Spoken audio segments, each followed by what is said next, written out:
enforcement correspondent Whitney Wild is with us on this. Good morning, Whitney. What's this all about?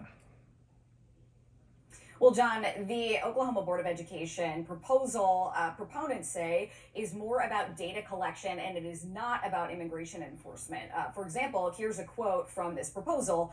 Nothing in this section shall be construed to prohibit or inhibit any child from receiving the education they are entitled to receive. The concern here, John, is that by requiring parents or legal guardians to provide proof of citizenship status, legal citizenship status, that is going to have a massive chilling effect. And people who are highly skeptical that the intention of this is actually what's going to play out on the ground are very concerned that students are going to stop showing up to school. Here's what some Oklahoma teachers said about this proposal earlier this month. I cannot fathom what the purpose is for this except to try and keep students out of school. In our classroom, we don't ask, where are you from, to deter anyone from learning. We ask so we can figure out how to better serve each and every single student. That, however, doesn't seem to be the intention of this proposed policy. We know that when Alabama passed legislation nearly identical to this rule that required schools to collect and report on student national origin, Hispanic enrollment plummeted and absenteeism surged.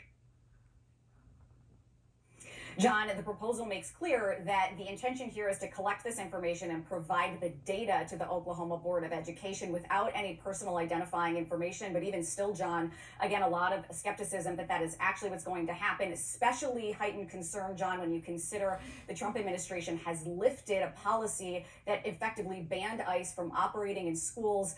A lot changing here in the immigration space, a lot of concern here, and we will see where the Oklahoma Board of Education falls on this proposal later today, John.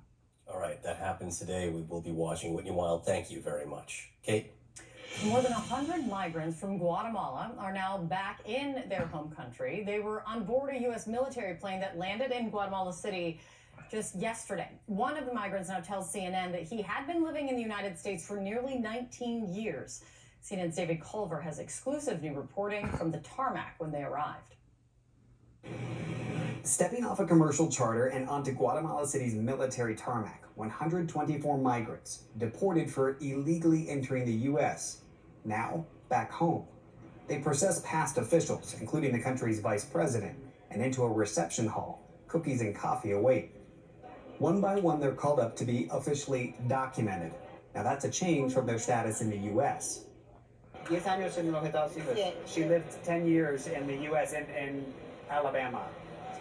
She did roofing, construction, and car repair while in the U.S. Here we meet Sara Torpotos. At 43, she says she carries a criminal record related to child endangerment.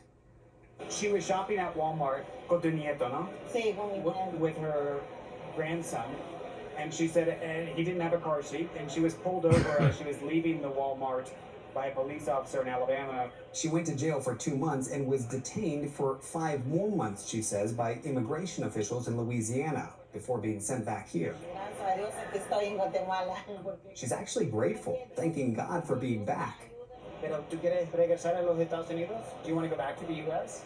No, ya no. No. Ya no. Sara, seemingly uncomfortable though, speaking with us in what she's wearing. She's eager to get to her bag, which sits in a pile of plastic sacks and stapled shut. And as she heads into the bathroom to change, we meet Fidel Ambrosio. So how many years altogether did you live in the U.S.? Almost 19 years. 19 years? Yes. I'm scared. But that was now with the Trump, they say they have to, go for the criminal, but we're not a criminal, But you have a trespassing conviction? Yes. Are you going to try to stay here? Or do you think you'll go back? I have to go back, for sure. You'll find a way back? Yes. While Fidel walks freely here, others are pulled aside by Guatemalan police as soon as they arrive, accused of crimes not only in the U.S., but also here in their homeland. They require a lot of resources so as to reintegrate the returnees. Pues de momento no hay una diferencia. Guatemala's vice president tells me it's about the same number, though, that have been arriving in recent years under President Biden. Though she says the use of U.S. military planes, which Guatemala is permitting, is new under President Trump. Back in the reception hall, we almost don't recognize Sara. She's changed into her indigenous wardrobe and feels more at home, now ready to step out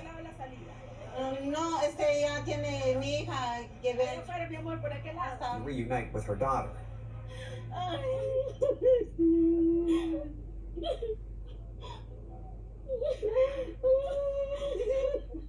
Obviously, there's a lot of emotion in that moment between Sada and her daughter, and I asked both of them if they have any interest for Sada to go back to the U.S. or for her daughter to go for the first time, and they were adamant. They do not want to go, and it seems that in many ways tends to echo what the Trump administration is hoping to put out there in their messaging from these deportations in part, and that is a deterrence factor to keep people from wanting to go into the U.S. in the first place. However, then you meet others like Fidel, who said it doesn't stop him. He's going to try as many times as possible to get back to the U.S., be it legal or illegal. David Culver, CNN, Guatemala City.